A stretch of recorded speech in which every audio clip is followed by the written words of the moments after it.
Good morning, good afternoon, good evening to all of you. Very warm welcome to this joint side event from UNCCD, the United Nations Convention to Combat Desertification, and TMG, a think tank based in Berlin, think tank on sustainability. This event is sponsored by BMZ, the German Ministry for Development Cooperation, and I'm really happy that you have joined us. My name is Alexander Müller. I'm the Managing Director of TMG, and my task today is to guide you through this event. Let me please start with some very brief housekeeping information. This event will be recorded. You have agreed to it, so just to reaffirm it again. My colleague speakers, please mute your microphones unless, of course, you are speaking, and please also switch off your videos, but switch them on when you are joining. This meeting is also displayed at YouTube. The address has been shared via Twitter and other channels.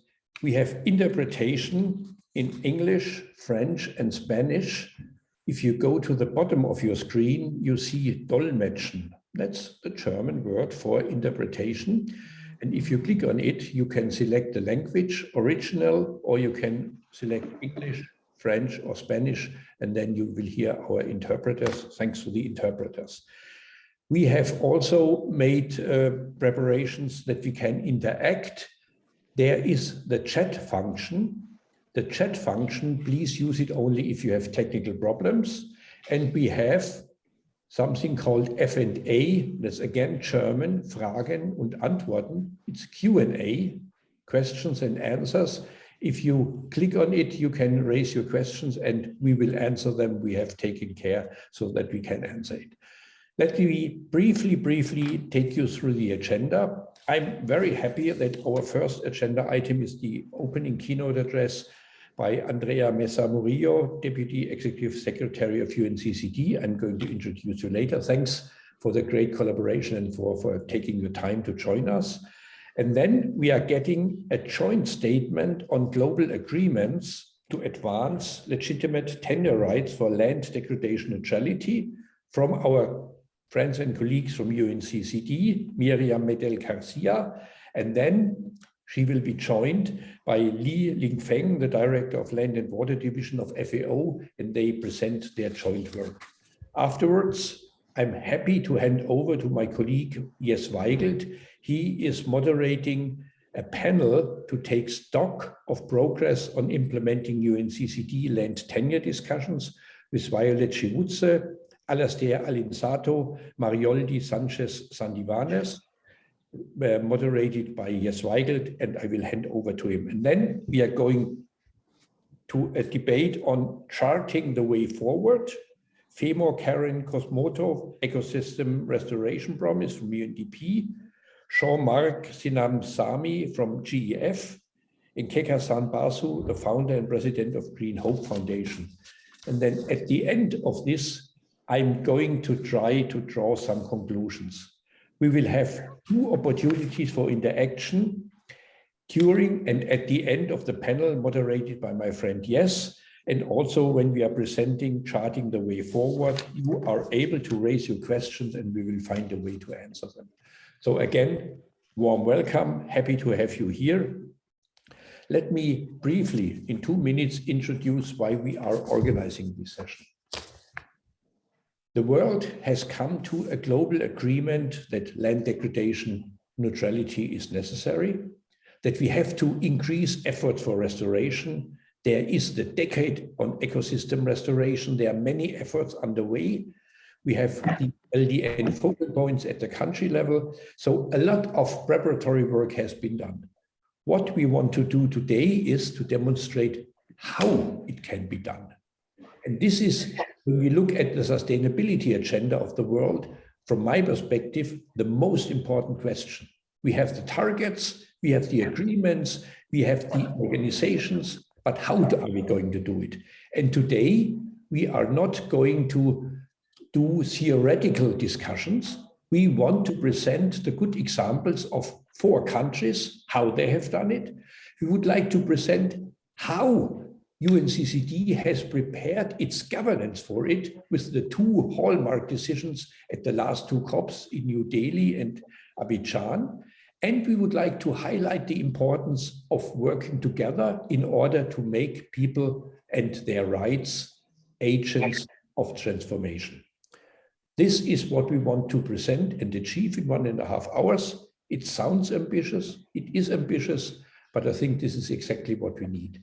Let me please remind my colleagues here that please mute your microphones because I can hear kind of a background noise. Questions and answers, use F&A on the bottom. Dolmetschen means interpretation, and technical problems in the chat. With this introductory remark, I'm really happy to hand over to our keynote speaker. Andrea, happy that you are here. Thanks for displaying now, for having opened your video. You are the Deputy Executive Secretary of UNCCD, and you have been a minister and director in the Ministry of Energy and Environment of Costa Rica. So you know what it means to work at the national level, and now you are guiding us at the global governance level. Andrea, the floor is yours. Thank you, Alexander. And it is my great pleasure to be in this side event on just transition towards land degradation neutrality. And I think that the title of this side event is precisely why we give so much importance to the agenda of land tenure and land degradation, because it is the only way when we are securing tenure rights, it is the only way that we can work with vulnerable communities, that we can achieve the multiple SDGs, because when we have insecure land tenure issues, then what we are doing at the end is really blocking the access to credits. It's really blocking the access to even technical assistance in some cases. And I would like to share with you a little story coming from my side. When I started my professional career, I started working in this NGO in Costa Rica. And we were working in this remote side in the Osa Peninsula, where we have Corcovado National Park, and it's a very important area in terms of land conservation. And we were there trying to connect these two important national parks with a lot of small landholders living there in this forest reserve. And the issue there was that we were promoting some different type of contracts, negotiating with them. How can they be doing agriculture, but also managing their small properties and protecting part of the forest? But the big issue at that moment, and it still is an issue today, is that most of these properties there are without land titles. And in that moment, we were negotiating, trying to mobilize payment of environmental services contracts with them. And this was the big barrier that we were facing at the end. We were talking and we were giving technical assistance to the small farmers, but then we were facing all these other legal issues. And if we take a look at what is happening at the global scale, we see that there are a lot of barriers that are really then blocking the access to secure land tenure aspects. And this is becoming then a cross-cutting aspect that we need to address when we see what the opportunities we see, and you mentioned them, Alexander, that within this convention, we have two decisions that will allow us to work with the parties, with the countries, to enhance these policy frameworks at the national, at the local level. But there is still much work to do. And that this is at the end an issue that it is direct, that it has a direct linkage to gender issues, that it has a direct linkage to different aspects, socioeconomical aspects, and of course, these environmental aspects.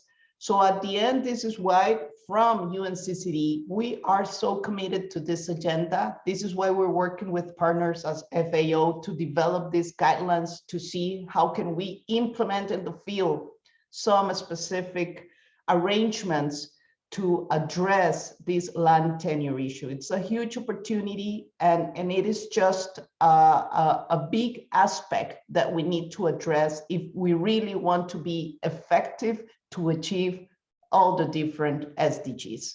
So I will leave my remarks here, and thank you. And I know that with the team and with hearing from the specific experiences in different countries, we can learn, we can really accelerate the implementation of land restoration processes, but also taking into account land tenure. Thank you, Alexander. Over to you. Thanks a lot, Andrea. Exactly 5 minutes. You have set the benchmark. My key takeaway message is that today, land rights, unsecure land rights, are very often a barrier to sustainability or to achieve food security or land degradation neutrality. What we are going to present today is what do we have to do to make land rights a supportive instrument to achieve the internationally agreed goals. And you mentioned that economics, ecological consideration, and social issues are going together. And I would also only like to add that this side event takes place at the high-level political forum where the SDG on gender and equality is under review. And what we are doing here is a contribution to the review of this SDG. Thanks a lot. I'm happy now to introduce our next speakers. The title of the session is Global Agreements to Advance Legitimate Tenure Rights for Land Degradation Neutrality. We have Miriam Medel Garcia, Chief of External Relations Policy and Advocacy of UNCCD, and Li Feng, the Director of Land and Water Division at FAO. Both are excellent experts, both are friends, and I'm really happy that you are here. And I think it does not happen very often that UNCCD and FAO do a joint presentation. And here we go. The floor is yours. Miriam, you are going to start. Thank you. Thank you very much, Alexander. And it is indeed an honor and a pleasure for me to be here with all of you. I will actually disagree on the fact that FAO and UNCCD don't have joint presentations. We actually do.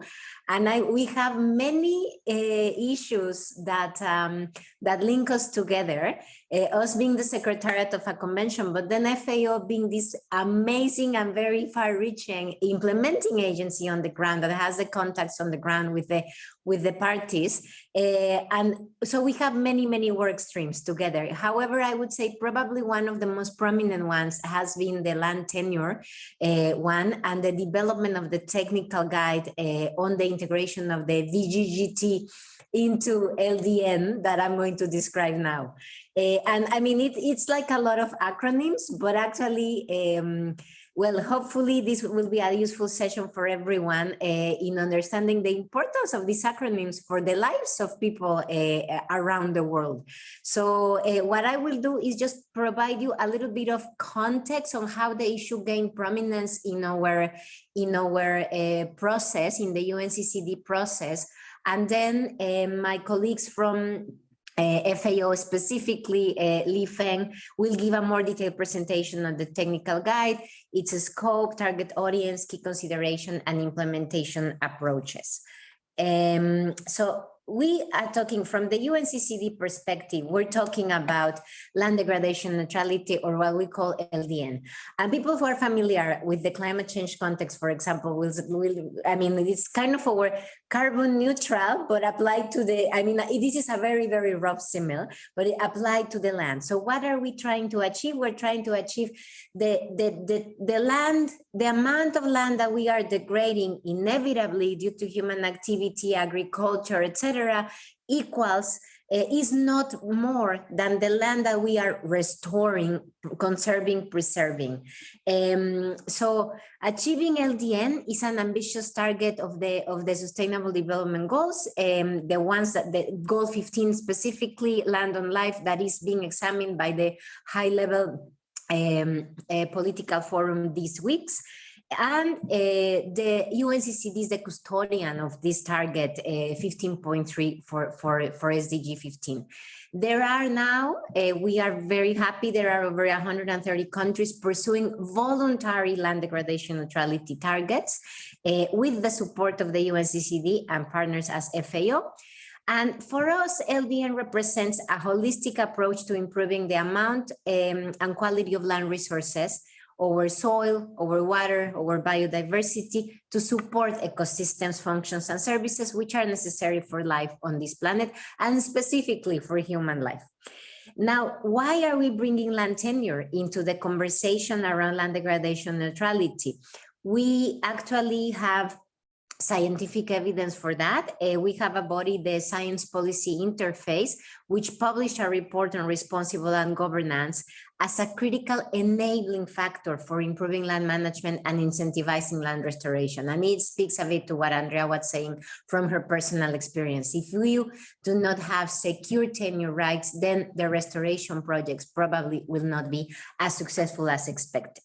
So land-based solutions, also our perspective is that land-based solutions start with the people, those who care for the land, those who work the land. So the rights to access or control land are defined by the relationship with each other and with institutions. So, and then we get into these very difficult conversations and very diverse situations around the world where we have policy and regulatory environments, we have land administration arrangements that we have to consider. But however, everybody in our context has agreed we need secure tenure rights. We need for people to feel that they actually can work this land, that can get benefits from it, economic benefits and others. So with a very strong push from civil society, and this is also one of the very beautiful things about this decision, that civil society was the one who brought it up to the parties. In 2019, the parties to the convention adopted a landmark decision on land tenure, decision 26. It very much is the first time a multilateral environmental agreement explicitly addresses the issue of land tenure with clarity, full clarity on the link. So a convention on land, like our convention, needs to address land governance head-on and needs to demonstrate how secure tenure can be a catalyst for better management practices that contribute to sustainability and ultimately to human and planetary health. So what will this mean in practice? The technical guide aims to bridge a gap between the two frameworks for action. So we have the LDN initiatives that I have already described. And then on the other side, we have the voluntary guidelines on responsible governance of tenure, which were developed by FAO's Committee on Food Security 10 years ago, actually precisely 10 years ago. During our COP in Abidjan, we celebrated the 10th year anniversary. And then the question is, how do we bring the LDN framework with the principles of the Vgdt? What are the concrete actions to improve tenure security, especially for the most vulnerable, which is also proved, it's proved once and again, are the ones that suffer the most when there is no tenure, no secure tenure, including indigenous peoples and local communities, women, youth, pastoralists, and basically all those groups who are working, who make the land their livelihood. So the technical guide, in our view, together with FAO, and actually guided by the decision of our parties, the technical guide is the first step for bridging this gap. So we, when we started to put our heads together to bring these two agendas together, it was very evident that tenure is very contextual. It looks different in every country in the world, and it looks different across communities within the same country. So it is a challenge to develop a universal guide that is applicable to all countries. So with this in mind, we designed the guide that goes as follows. It is voluntary and flexible. So actions can be tailored to specific national and local contexts. It's action-oriented. We propose a set of clear and concise actions. It's multi-scaling approach because then it allows for a fit-for-purpose land administrative frameworks at the scale that is required by the country. And then finally, it is rooted in the COP decisions and the voluntary guidelines, which means that it responds to the multilateral agreements. The approach was very well received by our parties and other stakeholders. I am very happy to report. We just had our COP 15, our 15th session of our COP. Our COP takes place every 2 years. Our 15th session was held in Abidjan, Côte d'Ivoire, in May 2022. And then our parties gave us a vote of confidence, but they also made some commitments themselves. So they strengthened their commitment to discuss land tenure. Based on the discussion at COP and the adopted decisions, what are the next steps? Well, we will work in now translating the technical guide and putting the content of the technical guide into policy and administrative frameworks to advance action on the ground, which is what we really want. This will require building innovative partnerships, providing technical support, and exploring financial opportunities for countries to enhance tenure security through their LDN initiatives. It will also mean awareness raising, because it is critical to make the link between tenure and land degradation visible to all actors, and also to promote the participation of those who work the land in the conversation. And then it will also mean monitoring and reporting, as we were mandated to continue exploring indicators and data to increase our knowledge base, including disaggregated data on women and youth land rights.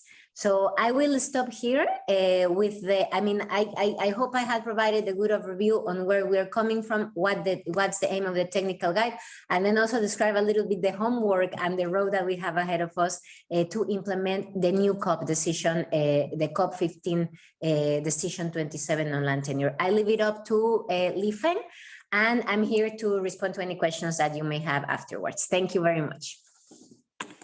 Thank you, Miriam. Distinguished guest panelists, it's a great pleasure to have this opportunity to present the joint CCD and FAO effort, supported by many other partners such as the TGM, so as to produce the technical guidance on how to integrate Vgdt into the UNCCD implementation and LDN.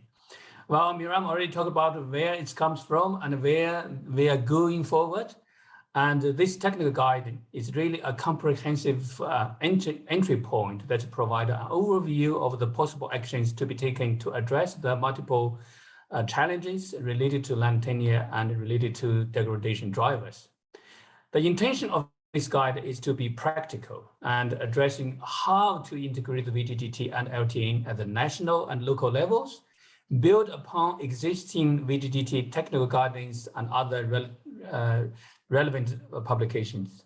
The main audience certainly are the policymakers, decision makers. This is why the technical guide gave an entry point, but does not go into the methodological details. However, the guide contains lots of references that can further inform the formulation and implementation of the LDN initiatives. And it will be particularly useful for land administrators and other relevant stakeholders. So based on the Vgdt's principles, the guide includes all three suggested actions in three main considerations. The first one, the recognition and documentation and safeguards of the legitimate land tenures. And the concept The concept is really at the heart of the Vgdt's principle and looks at not only the tenure rights already considered in the legal framework, but also those benefiting from the social acceptance and recognition. Secondly, the need for informed and meaningful consultation and participation of all concerned stakeholders. And thirdly, the need to adopt a gender-responsive approach. Next slide, please. Let me here just quickly give an overview of the Vgdt and explain why they are so important for taking into considering the tenure into the UNCCD implementation. The Vgdt, they were negotiated by the governments, civil societies, private sector, and academia representatives, and endorsed by the Committee on World Food Security 10 years ago in 2012. These are the only international agreed framework on the governance of tenure. Secondly, they are based on a human rights-based approach, and they are a consensus on the best practice to promote governance of tenure. Thirdly, they are a reference to improve the governance of tenure, and particularly to recognize, document, and safeguard all legitimate tenure rights. Next, please. Let's now dig into the technical guide. The technical guide presented 9 practical action-oriented pathways on the key aspect of the governance of the tenure that can be addressed to support the UNCCD implementation. The first 4 pathways I'm going to present now are considered as the universal pathways, which means that all LD initiatives can integrate them. First, the enhancing policy and legal framework, which focused on the actions to recognize legitimate tenure rights in policy and legal frameworks, and to better align policy and legal frameworks related to tenure to those related to the land management. Second one, establishing the targeted coordination mechanisms, which highlights the actions to improve the coordination between sectors, stakeholders across all the levels, and to improve data and interoperability between the concerned government sectors. A third one is really about securing women's tenure right and access to natural resources. Look at advancing women's tenure right by raising awareness, capacity, participation in decision-making within the communities in order to enhance women's access and tenure security to land. Fourthly, setting up transparent grievance and dispute resolution mechanisms, which gives the indications on grievance and readdressing mechanisms, because LDN initiative may result in increasing the land value, which can trigger infringement of legitimate tenure rights, particularly of those of the most vulnerable. Next, please. The technical guide also contains the 5 pathways that are context related, depend on the tenure or degradation issues met by the LDN initiative. Pathway 5 really look at the designing and implementing tenure responsive and participatory integrated land use planning. Then pathway 6 really focuses on the supporting LDN through the land administration tools, mainly land consolidation and land banking on the private and public lands. Pathway 7 and 8 highlight actions to recognizing and documenting legitimate tenure rights, respectively, on public land and commons. Finally, the pathway 9 really gives the indication to allocating and strengthening the right and duties on the private land. Next, please. As we reckon that not a single pathway can address the variety of tenure challenges met by the LDN initiative, the technical guidance also provide more detail on how to build a multiple pathway approach that's mixing the universal and the context-specific pathways based on the initial tenure by physical and gender assessment. Next, please. So quickly, in conclusion, there are 6 key messages to end my presentation. First, secure tenure increases the positive impact of LDN initiatives for people and the planet. Secondly, Addressing tenure in LD initiatives begins with the assessment of the local needs and conditions. Thirdly, meaningful and inclusive consultation and participation of all stakeholders is essential to ensure that the legitimate tenure rights are not overlooked in LD initiatives. Next. Fourthly, gender-responsive approaches address underlying inequalities in control and access to land resources are needed for realizing transformative changes. Fifth, awareness raising and the sharing of the lessons learned on the responsible land governance enhance dialogue, partnership, and mutual learning. Last but not least, data and indicators on land governance are currently limited in scope, but essential for tracking progress and identifying the gaps to be met in the future. I thank you very much for your attention and look forward to the further discussion. Thank you.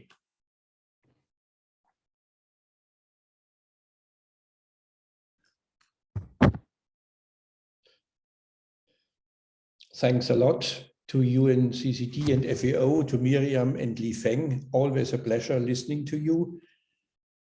Now, we want to leave the global agreements level, which you have presented so very well, the voluntary guidelines as adopted by the Committee on Food Security and the hallmark decisions of UNCCD COP in New Delhi and now in Abidjan, and your presentation, how to implement it. And now we are going to the ground. We are going to countries. We have a moderated panel where we want to take stock of progress on implementing UNCCD Land Tenure Decisions. And this is the basis then for charting the way forward, which we're going to discuss afterwards. I'm handing over, with thanks to you, Li Feng and Miriam, to my friend and colleague, Jess Weigel from TMG. Yes, the floor is yours. Thank you, Alexander, for your kind introduction, and thank you, panelists, for the fascinating contributions so far. And I would like to take those as basically as a segue. You were mentioning the question of how to make these decisions matter on the ground. And I think I would like to use this to introduce this fascinating panel. And I think the best way to introduce them is to say that if one of them were missing, we would not succeed in making the CCD land tenure decision matter on the ground. And I will introduce our panelists now, and then we'll introduce or contextualize their contributions. First, our panelists represent different roles and they work at different levels. And I'll work my way up from the local up to the global level. Violet Shivutse is director of the Shibuya Community Health Workers in Kakamega County, Kenya. Alastair Linsato is cabinet director of the Benin Ministry of Development and Government Action Coordination. And last but not least, Marioldi Sanchez is former UNCCD Civil Society panel member from EDE in Peru. Now, TMG has the pleasure of working with Shibuya community health workers since about 5 years in innovating new ways of securing land use rights through land lease agreements. And you might wonder why this matters to LDN. The reason is straightforward. Short-term and insecure use rights are a disincentive to actually invest in land and ecosystem restoration. And Violet will address the experience that we made and will highlight why this is particularly important to secure the land use rights of women. And Alexander was mentioning already that at this high-level political forum, SDG 5 on gender equality is at the center of the debate. Now, these community-based initiatives, such as the one that Violet will describe, are key pillars from our point of view and our experience of land and ecosystem restoration. However, if there is no enabling, let's say, policy and institutional environment, initiatives such as the one led by Violet will find it very hard to sustain and to scale. And that's why I'm very, very happy that Alastair could free up some time with this busy agenda, because beyond agreeing on national land degradation neutrality targets, the government of Benin is proactively investing in exploring how to protect legitimate land tenure rights of communities living in LDN priority areas, and Alastair will address this enabling environment. And last but not least, I will come to Marioldi. Marioldi will address an important question from our point of view. Land tenure, as we all know, can be quite a thorny issue. It addresses gender inequalities, it addresses historical injustices, and sometimes it addresses the question of elite capture. And that's why it is so key to ensure that there are checks and balances at the global level. And the UNCCD Civil Society panel was instrumental in arriving at the UNCCD Land Tenure Nous avons pu And the panel arriver à décision en ce qui concerne la NDT. Donc le panel va en parler davantage et j'espère qu'à l'avenir, nous allons va a hablar sobre esa aportación también. Bien, como ya ha dicho Alexander, et donc, je vais garder un œil sur l'heure. Et quand... So without further ado, Violet, as I indicated, we work our way from the local level up. The floor is yours. A warm welcome. Thank you so much, everyone. I hope I'm audible enough. Thank you very well. Thank you. So as Alexander said, as Jess says, my name is Violet Shibutse from a community-based organization called Shibuya Community Health Workers, which is situated in the western region of Kenya in a county called Kakamega. Shibuya Community Health Workers was founded in 1999 as an organization that was responding to the crisis of health, which was HIV/AIDS. Therefore, food security and nutrition is at the center of our programming on day-to-day. And that's why Shibuya found ourselves working on advancing women land rights. Sur les droits fonciers des femmes sur la base des expériences que nous avons acquises dans le cadre du travail que nous avons fait avec les femmes qui ont perdu leur mari et qui ont été... began partnership with TMG Berlin, looking at the land accessibility models that exist.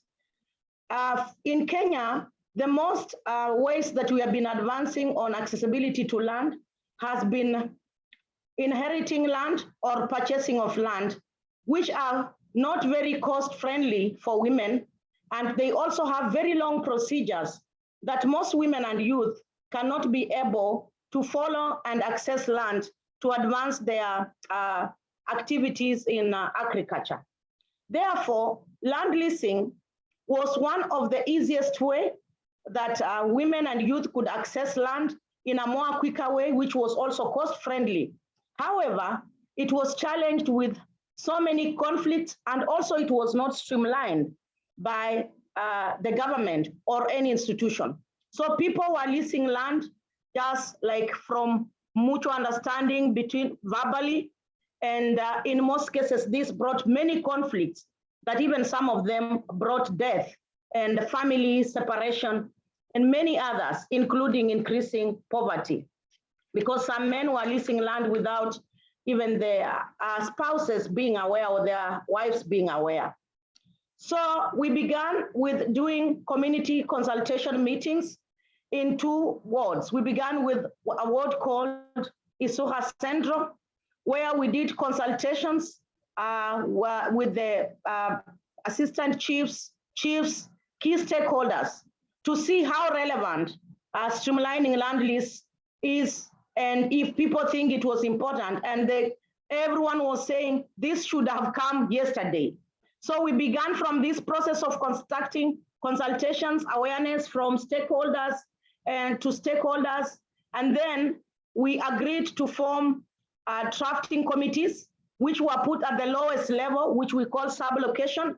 Each sub-location in the first ward, 4 wards, had a drafting committee that was speaking to the farmers, speaking to the community, people who have leased land previously, and the leasers, to actually see, come up with how a land leasing guideline would look like. After this, we were able to bring together all the drafting committees to harmonize the drafts that they had, and we conducted a validation meeting with the key stakeholders at the ward levels and farmers, of course, with women and youth, to look at the draft that we had and give more input, agree that this would actually help to streamline the land lease guidelines. From that, we had the first draft, which we all agreed upon, and we used this to sensitize the community to actually ensure that people were using the land lease guidelines in leasing land or accessing land. In the first step in these 2 wards, we received a lot of success. The chiefs, assistant chiefs, and key leaders adopted, including the village elders, adopted the land lease guidelines, which also had an application form that you fill as an agreement when you are leasing land. And it is from this process that now we actually now went to the county level to sensitize the county level stakeholders to look at this process and show them success that we are getting in these 2 wards and use it to see if this is something that can be adopted at the county level. From that, we got consensus, including consensus from the governor. We did a documentary and we used this to continue popularizing the land lease guidelines, and also came up with a process of an agreement to say we need to institutionalize this process to be adopted by the county government as a bylaw for Kakamega County or legislations. It is a story that is really successful, but I want to come to what we have been able to realize as achievements in this process. And my sister, if you could sort of come to close and wrap up your contribution. You will have a chance to speak afterwards, but sort of to just give you the time to wrap up. Thank you. So we have many chiefs and assistant chiefs have adopted the land lease guidelines. We are now in 15 wards. The land lease guidelines have gone through a process of adoption by the county government with the legal attorney of the county.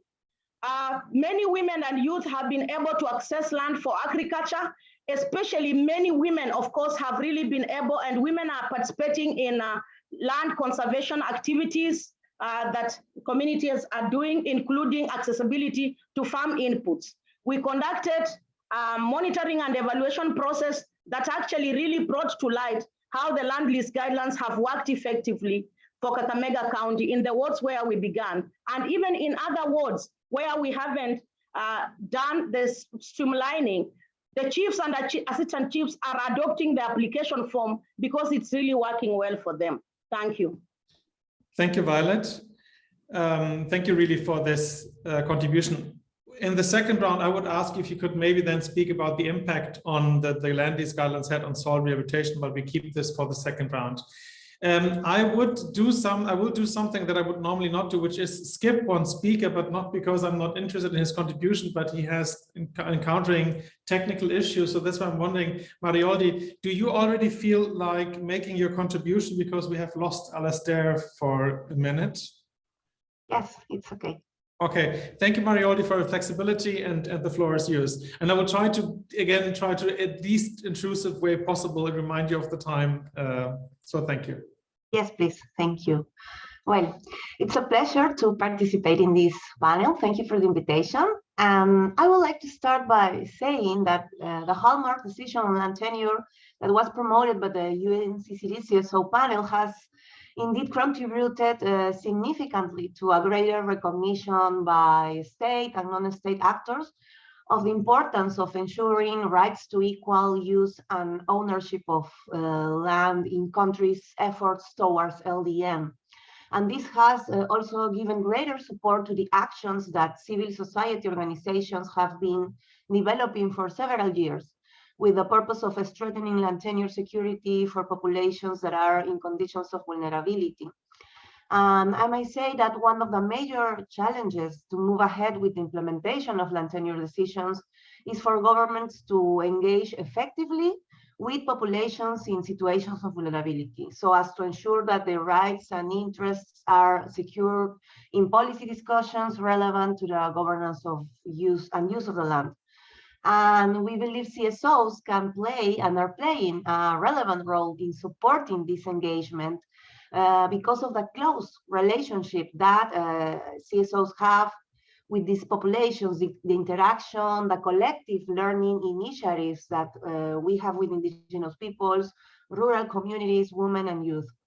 So I am glad that the CSO's role is being recognized more every time. For example, the analysis that was made by the TMG in 4 countries also show that national CSOs have an important role in the alignment of the land tenure rights with conservation and restoration needs.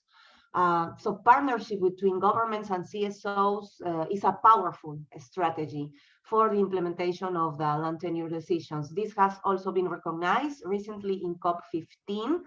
And I must say that one of the immediate tasks would be to find experiences of these kind of partnerships around the world and socialize them widely to inspire the replication and provide reference to parties also on how parties and other CSOs on how to really have effectively partnerships around land tenure.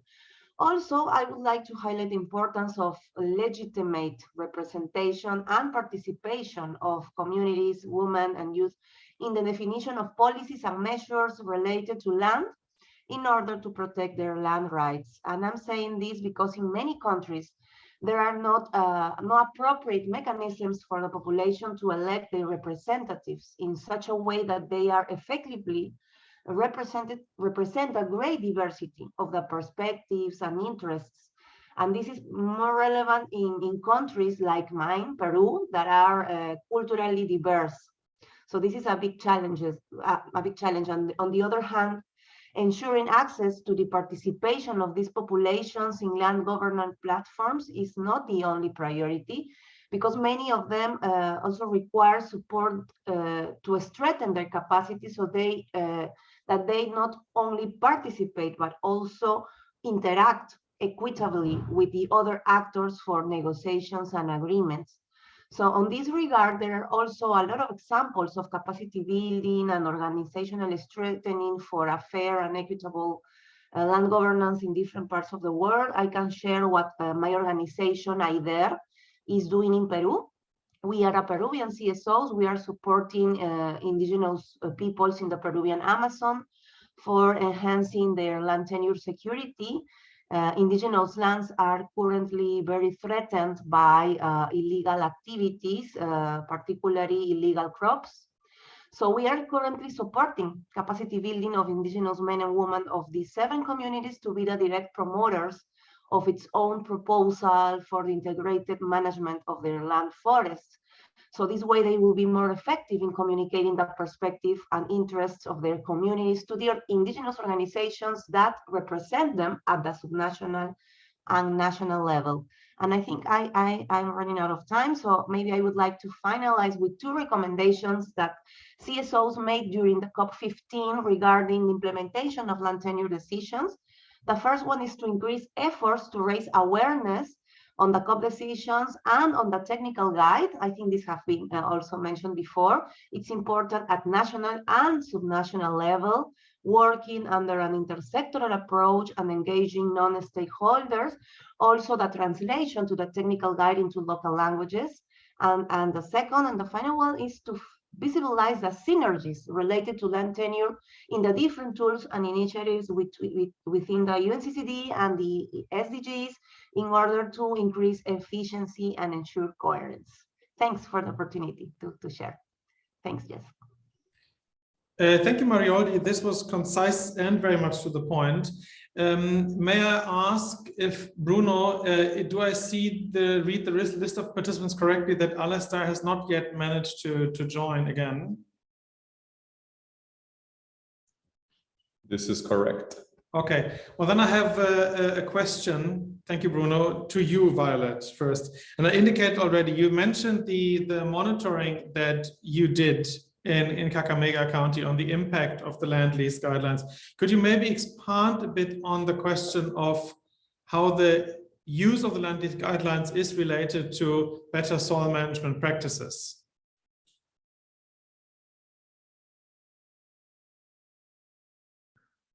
Thank you so much, Yes.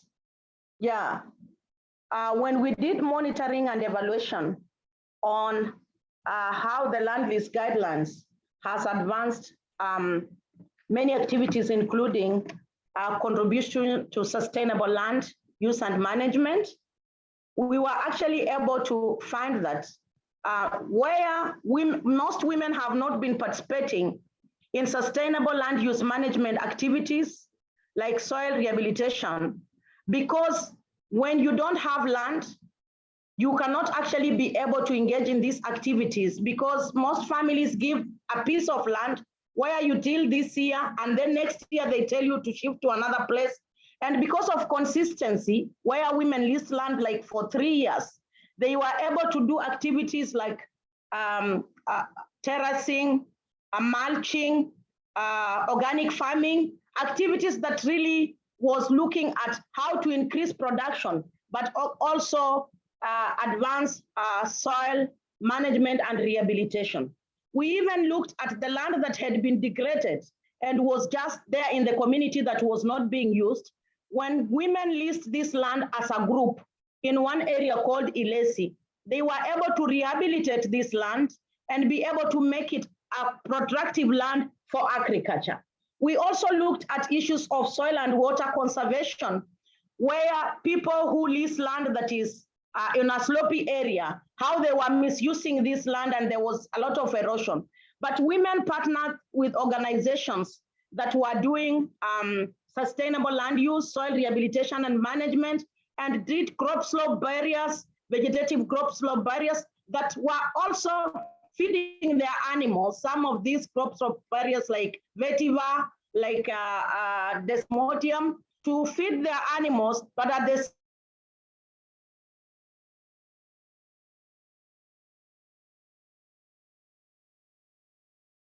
Napier, growing of Napier grass in farm for issues of responding to pests and diseases like armyworms and whatever. So the women planted this Napier so that they would be able to use the Napier for their animals, but at the same time, this Napier was playing a very critical role together with desmodium in the push and pull response to pest management without using chemical fertilizer. Thank you. Thank you, Violet.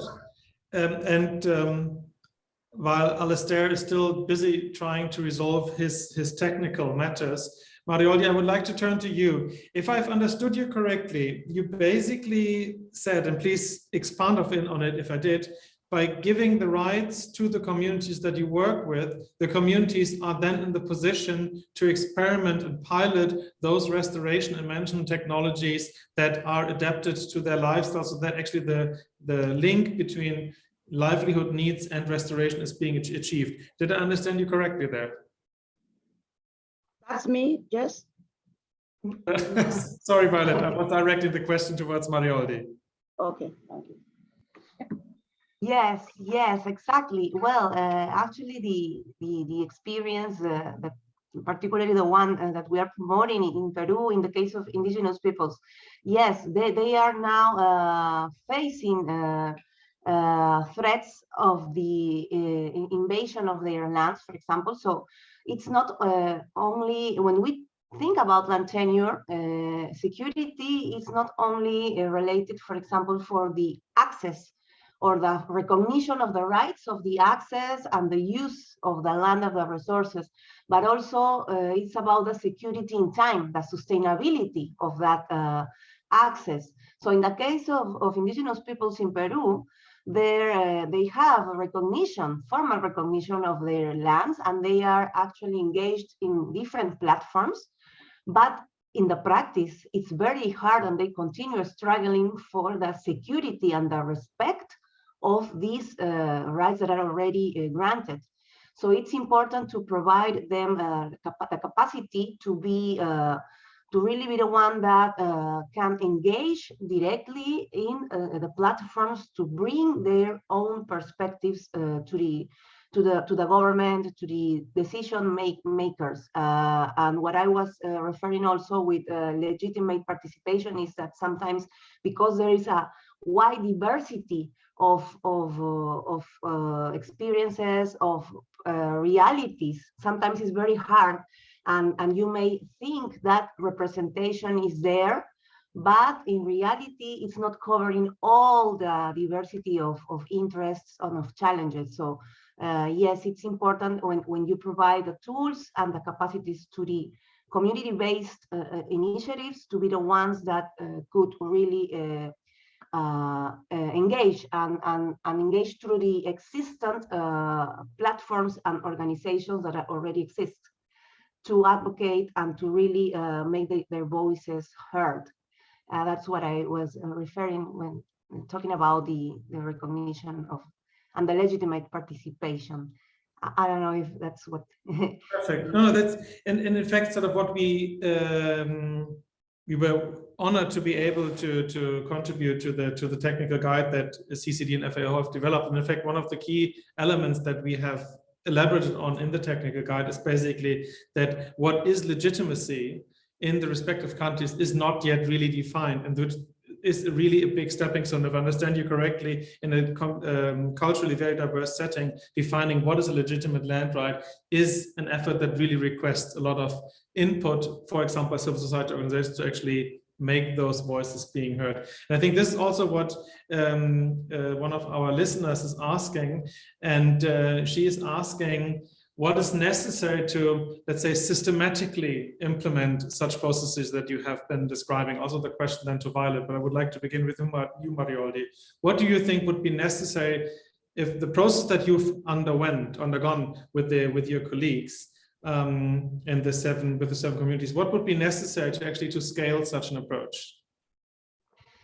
Yeah, well, first of all, and I think this is something that has already been identified and communicated widely, and somehow the Land Tenure Decision is trying to capture this, is the political willingness at the highest level. This kind of process related to land governance really needed to a high-level commitment in the national governments, but also at the subnational level.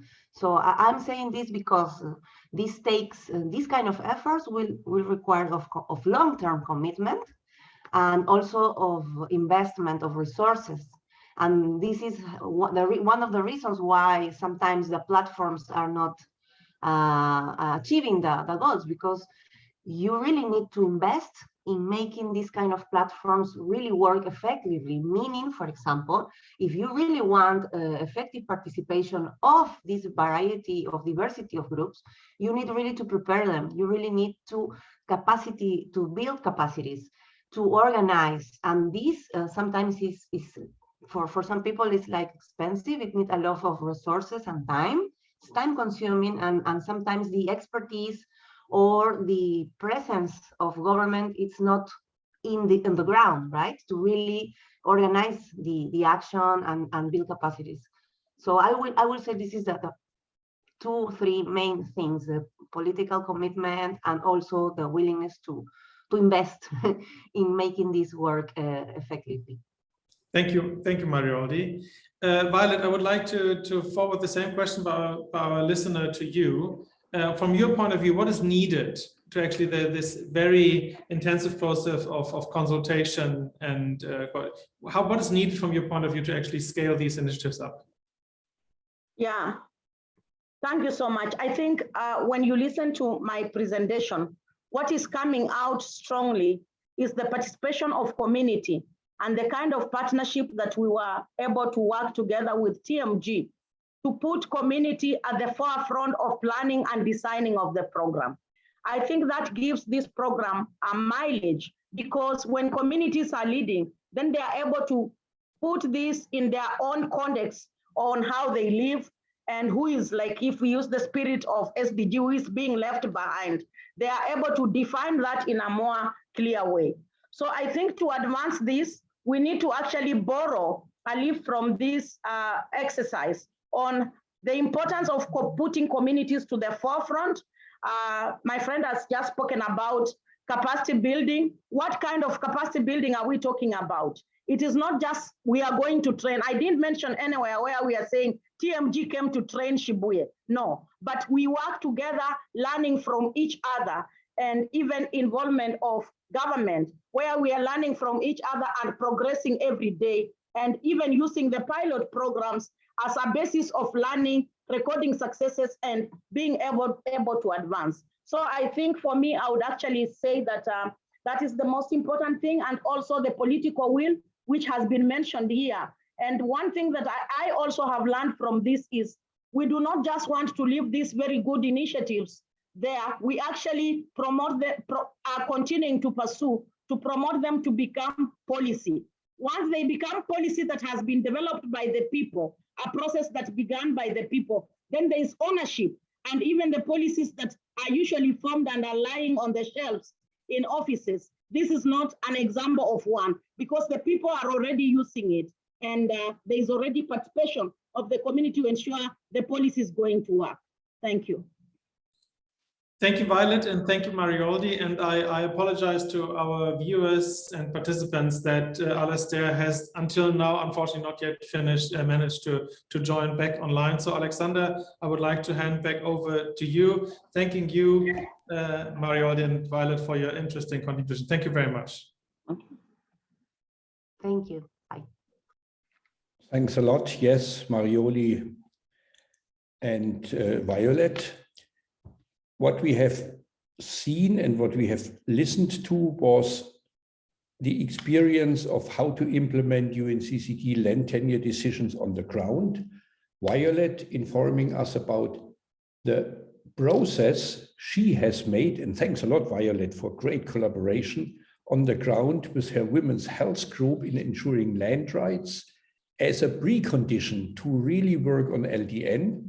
Thanks, Marioldi, for putting the experiences into the broader frame and looking at where do we stand today and what needs to be done. And it's a pity that Alastair, with whom we work closely, could not present what is the role of governments in implementing LDN neutrality and how to use the voluntary guidelines. So this was a stock-taking exercise, and I want to repeat what Yes had already mentioned. It takes all three. It takes NGOs, civil society to work on the ground. It takes a government to create this enabling environment. And it takes an international organization to guide everything. Together, they can make it work. And I would like to come back to the question raised by one of the participants. What process do you need? I think the inclusive process organized by the needs of the local actors is really, really very, very important.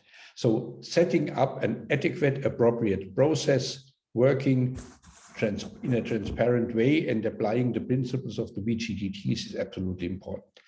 Now we are coming to the way forward, charting the way forward. And I would like to call Femo Karen Skogmotso from Ecosystem Restoration Promise from UNTP to switch on her camera, Jean-Marc Sinasami from the Global Environmental Facility, and Kekasan Basu, the founder and president of Green Hope. I would like to call you on stage so that you can join us. Thanks a lot. I can see all three of you. Thanks for joining. Now, after having listened to what has been presented from FAO and UNCCD, the experiences, the stock taking, I would like to start with you, Femo, on how would you describe the way forward, what is needed from the perspective of your organization to really make ecosystem restoration, land degradation, neutrality work? What needs to be done? Femo, the floor is yours. Thank you very much, and thank you for inviting UNDP and myself to be part of this conversation. Very important question. In fact, at the just ended, well, in May, Abidjan COP15 UNCCD COP, a minister of one country came to us and said, we as the government have set LDN targets, we have Aichi targets, and they will at some point be replaced by the post-2020 Global Biodiversity Framework targets. We have NDCs. How do we move forward? And this is a genuine question that many governments have. And of course, we expect governments to have the answers, right? But a lot of them are also looking for answers. They're overwhelmed about the amount of work that actually lies ahead to move from making commitments and pledges and setting targets to actually reach implementation stage. And this is the hard part. where we all have to put our hands on deck to support this action at the national level, and in fact at all levels, if we're going to actually build that global movement for restoring degraded ecosystems, as the UN Decade on Ecosystem Restoration would like to sort of inspire. So the creation of an enabling environment, to take on some of the discussions that the UNCCD put in front of us, is particularly key. It can be overwhelming for a government to know where to start, because this is when we talk about land restoration or ecosystem restoration, this is an area that spans across all areas of government in terms of management of resources on land and even in other ecosystems, but also all aspects of society, all the way from government to the individual using land, and even individuals that don't have land tenure rights or don't have legal access to rights, but they do live on land and utilize land, and some of that access is insecure. So how do you include everybody to participate in and contribute to land restoration or sustainable land management, if you like? So when the speakers were talking, I was actually thinking about what happens on communal land in particular, where sometimes the rights are there, but they are not defined, and people use land, but it's in some cases they are using the land, but they don't have legal rights to use in that land, or there is some kind of insecurity. How do you mobilize such people to participate in restoring landscapes and land and ecosystems that they do not own, that they do not have legal rights to? And this is difficult. I mean, we've seen over decades how, in the past, there used to be traditional access and customary rights and traditional uses of rights that were defined at community levels, which have somewhat been removed and replaced with modern systems of governance that don't always actually perform the way they are meant to perform. So we then have a messy middle where all sorts of difficult things happen, including degradation, including things like exclusion of some groups, including things like illegal use, land grabs, if you like. So I think when we move into this stage of implementing LDN and bringing everybody along, including the private sector, including parts of community that are marginalized or previously discriminated against, it's going to require a lot of work at the policy level, regulatory level, to set up laws and policies and strategies that bring everybody along, consultation, stakeholder engagement for actually agreeing on where the restoration should happen, what it should look like, what form it should take, and even defining degradation itself. Is going to require multiplicity of views and inclusion of different knowledge systems, not just science by geographers or land surveyors, but also traditional understandings and knowledge of what land should look like, what it looks like when it's degraded. So UNDP, we want to actually initiate this work. We are in the process of conceptualization of the ecosystem restoration promise, where we will actually support government to sit down, look at their land degradation neutrality targets, understand what they have pledged to do, and understand where to begin, where the challenges are, where the gaps are, where the opportunities are, how to bring everybody along, what laws and policies they need to change or enact in order to facilitate land degradation neutrality to actually happen. Thanks a lot, Femo. You mentioned a word I like a lot, the missing middle. And some people say not only we have to talk about the missing middle, we also have to talk about the missing investments. And this, of course, is a question I would like to raise to our next speaker, to Jean-Marc from GEF. Jean-Marc, the way forward, without money, there will be no way forward. So what is your take on the financial needs, the investment strategies, and how to link land rights and restoration needs in a meaningful way together? Jean-Marc, the floor is yours. Thanks for joining. sure I'm unmute, and I guess this is the case. Thank you, Alexander, and thank you for inviting me and for inviting the GF. And it's a pleasure to be with you, especially surrounded by Kekashan and Femo. So nice to see you both. First of all, I would like to remind that the GF, the Global Environment Facility, the aim of the GF is to generate global environment benefits. So this is what we finance. And today we are the 7th of July, 2022. And so we have started officially the new GEF cycle, the new GEF 8 cycles. And I guess we have some good news to share with you. Thanks to an excellent negotiation led by the GEF CEO, Carlos Manuel Rodriguez, and the World Bank and all the colleagues from the GEF Secretariat, recipient countries and donor countries have succeeded to very successful GEF replenishment, historical replenishment with $5.3 billion for the next 4 years, and with an increase of resources for the land degradation focal area, and the possibility to develop integrated approach, integrated programs, especially on ecosystem restoration and several land-based use issues. So I would like to, before talking about the way forward, I would like to remind a little bit the evolution of the LDN target, the land degradation neutrality targets, and how we have supported several countries now to set up this LDN target. Initially, when these LDN targets were endorsed, these voluntary LDN targets were endorsed by the countries in Ankara, actually, we launched and we contributed to the LDN target setting program. And initially, we had in mind the idea to support 60 countries. And at the end of the day, it's 129 countries who endorse the LDN targets.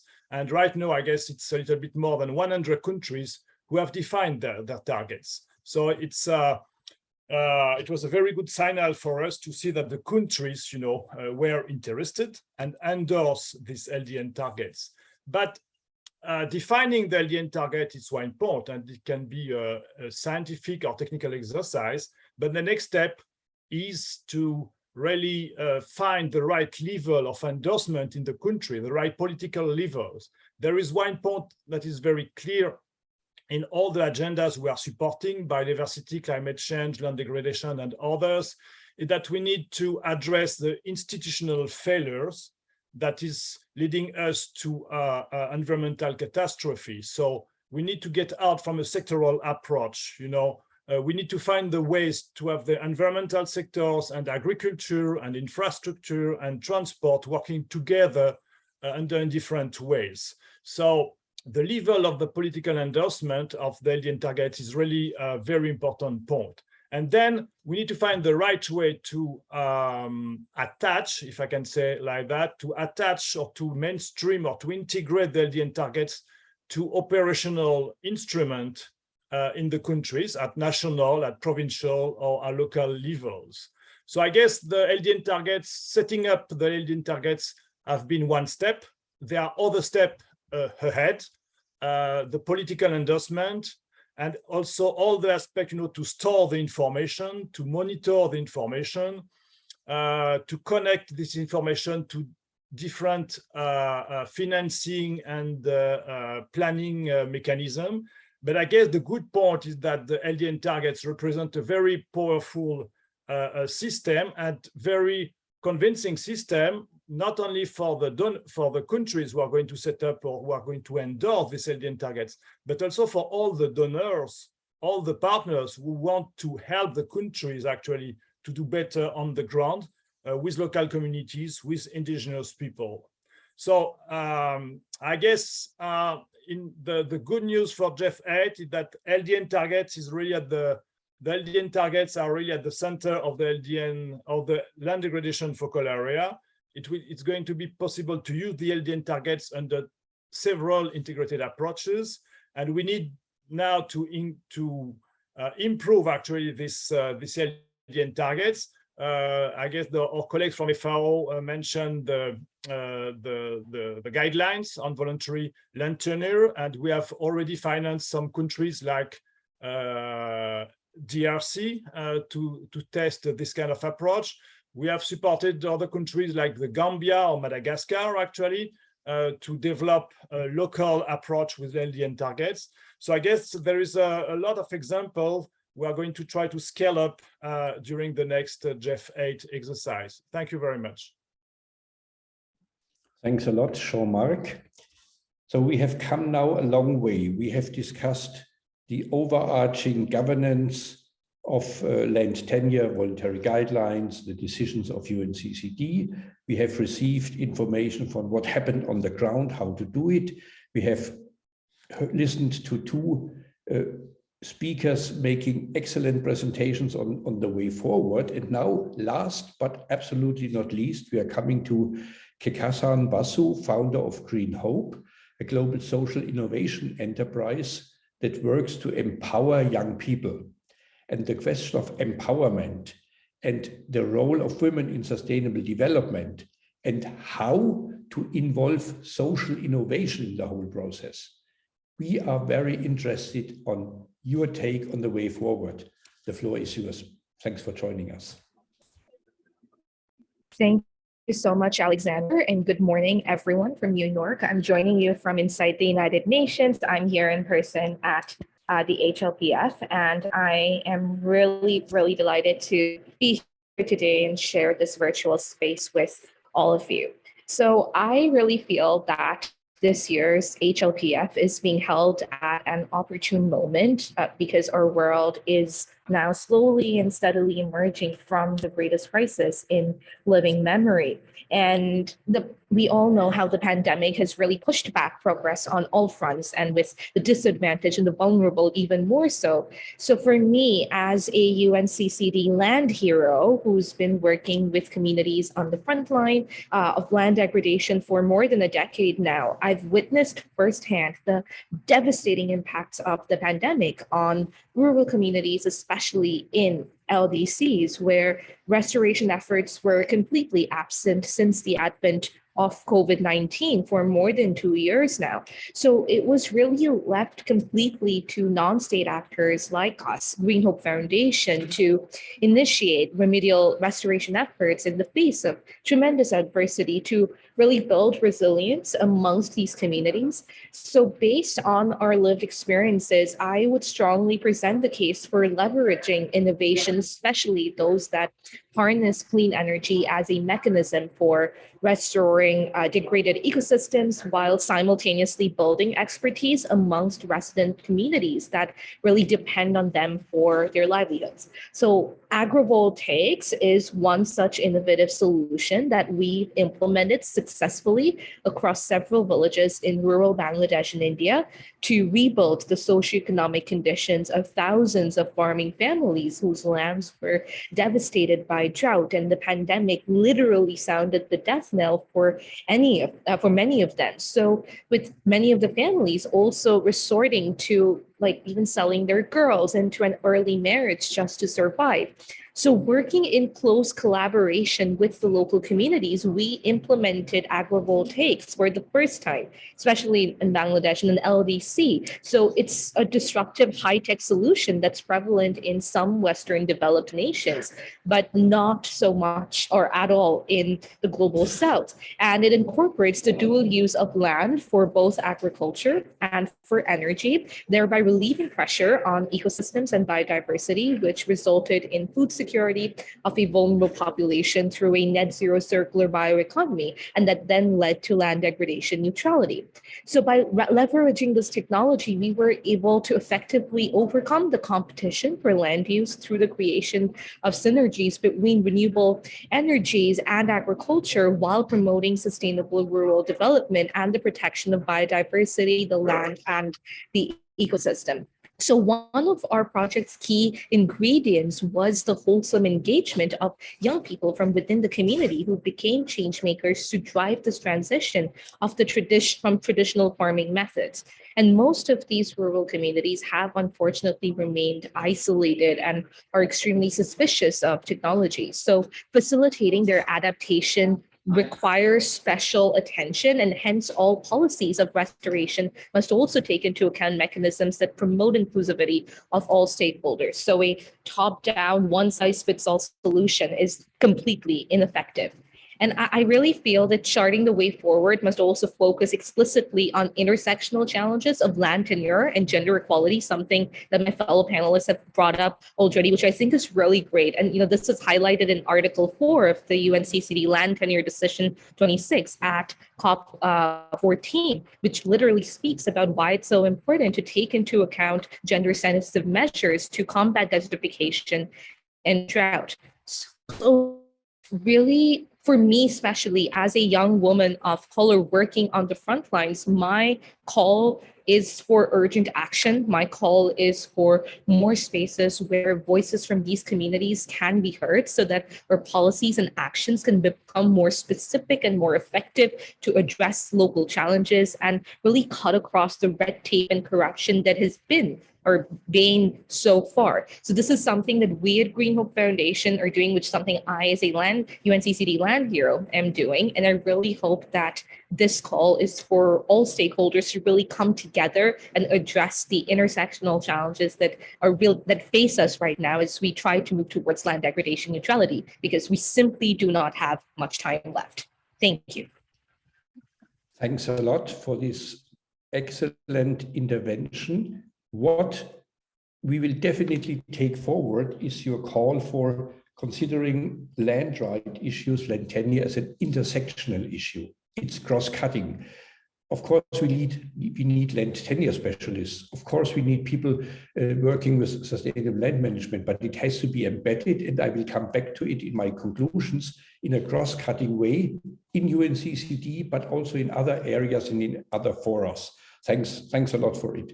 In the meantime, it seems that our friend, Professor Alastair Alin Sato, the Cabinet Director of the Benin Ministry of Development and Government Action Coordination, has joined us. Alastair, are you still online? I have seen your picture. I have seen you in the chat. Can you hear me? Because I would hand over the floor to you now for a 5-minute intervention before I'm doing the conclusions of this session. If you are still online, I have seen you, I have seen your name. Alastair, are you still here?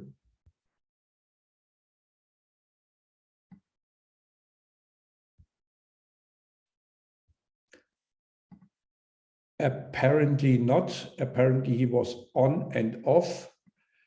Okay, so I would like to thank the three of you, Jean-Marc, Kekas Khan, and Femo, for your excellent presentations. And I would like to try to bring what all the participants have said, including the last panel, into my conclusions. I made a lot of notes here, and I try to make the best out of your inputs. And I would like to focus on 5 topics.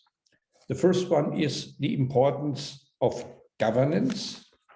The second one is, let us carefully analyze the experiences in the countries. My third point is, what are the recommendations we can learn from the countries and from your interventions during the meeting? Number 4 is a thought. This came up during the session. What kind of longer-term investment do we need in order to successfully maintain the dynamics that has been created?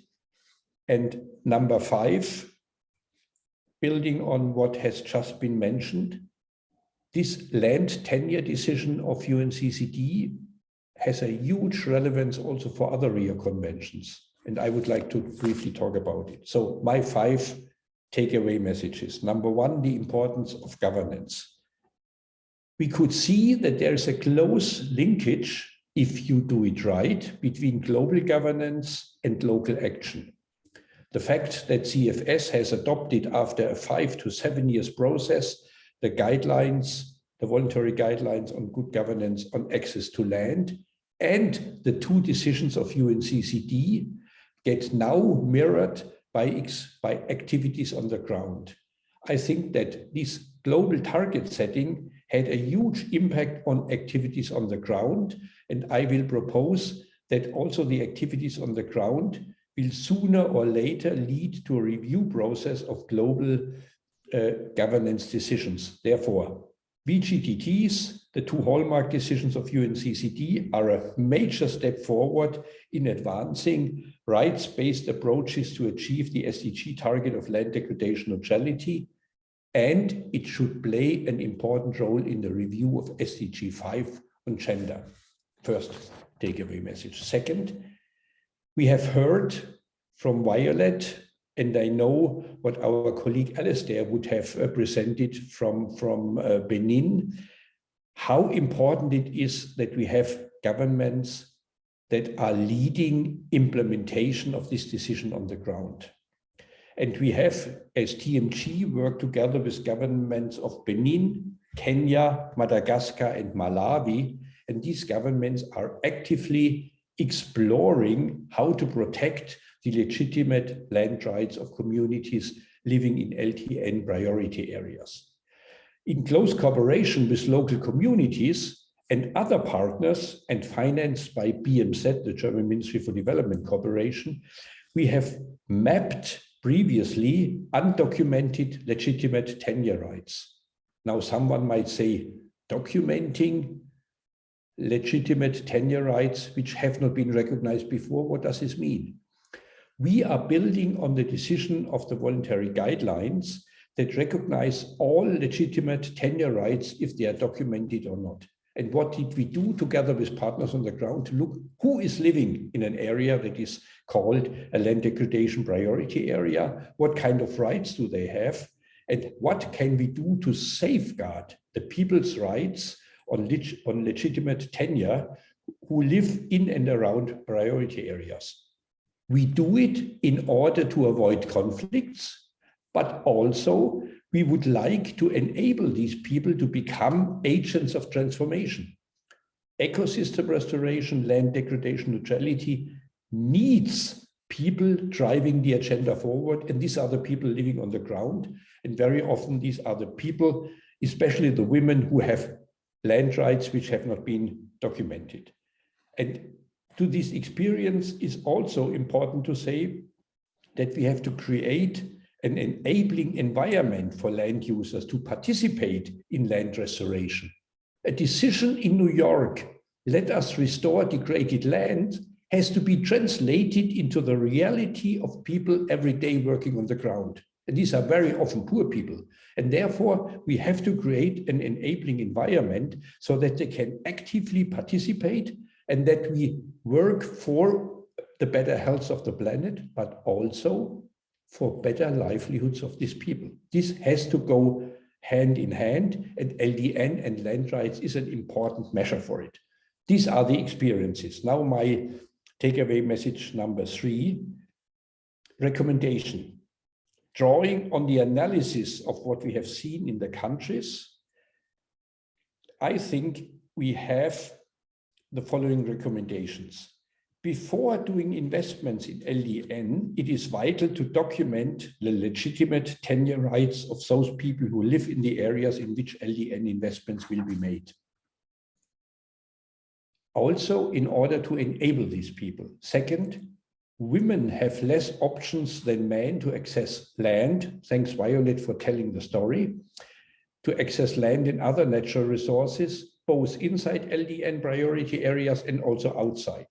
Therefore, activities aiming at securing legitimate tenure rights should therefore prioritize women. And they need a targeted and specific approach and support.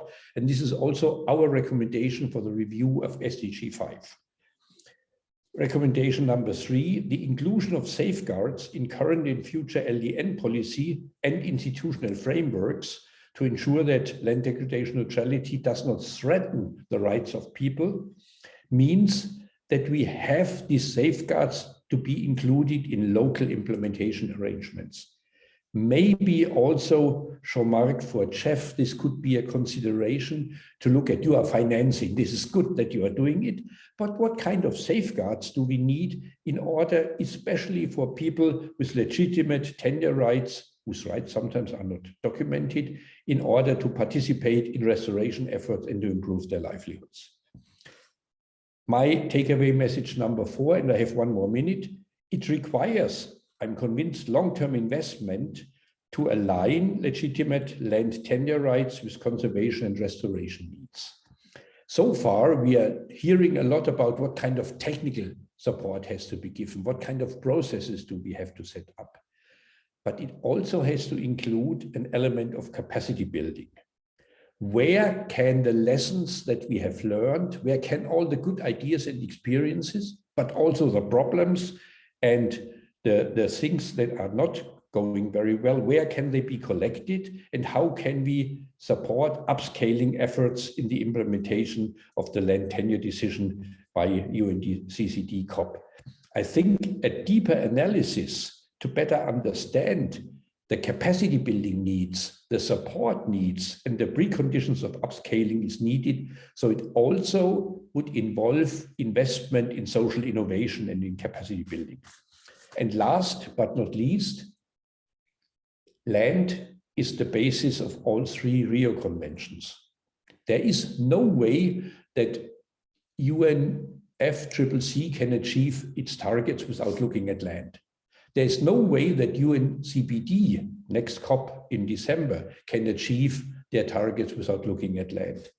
UNCCD COP has made a real excellent decision, which now by a number of countries will be implemented. And therefore, my question to all of us is, shouldn't we try to bring the 3 Rio Conventions together in addressing land tenure-related topics in a more integrated and more synergistic way? I think this is the way forward. I see that Jean-Marc has raised the question, can we have a chance to react? If you do it in 30 seconds, Jean-Marc, you can do it, and then I'm going to close. I especially addressed you with the question safeguards and financing. I know you have something to say. Jean-Marc, you have 30 seconds, please. Excellent. Thank you, Alexander. Very inspiring points. Just 2 points. The first point about governance, I guess we need to be a little bit more accurate because we know that we need change, we need transformation. And about governance, maybe the word is not enough accurate right now for the urgency we have.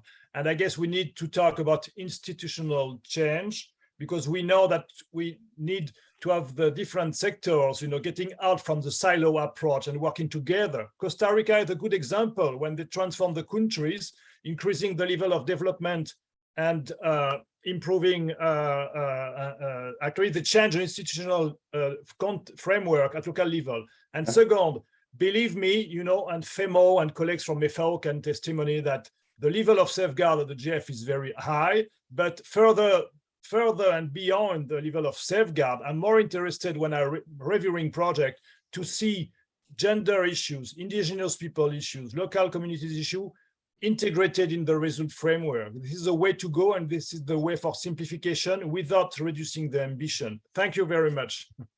Thanks, Jean-Marc. As someone who was involved in submitting proposals to GEF, I know that you have to be ambitious in order to get CHEF money, and this is exactly what I wanted to hear. And we would be happy to work with you in order to consider capacity building so that this can really be implemented on the ground. I would like to thank everybody for this excellent presentation, all the people who have participated. Let us be very clear. It is urgent what we need to do, but it is not enough to say that it is urgent. We have to say how we are going to do it, how we are going to solve problems, and how we are going to work together so that on the ground, decisions can be implemented in a way which is good for the health of the planet and the health of the people. Thanks a lot. I wish you a good day. Hope to see you soon in another meeting, maybe also face-to-face. It would have been lovely to have a glass of wine, a glass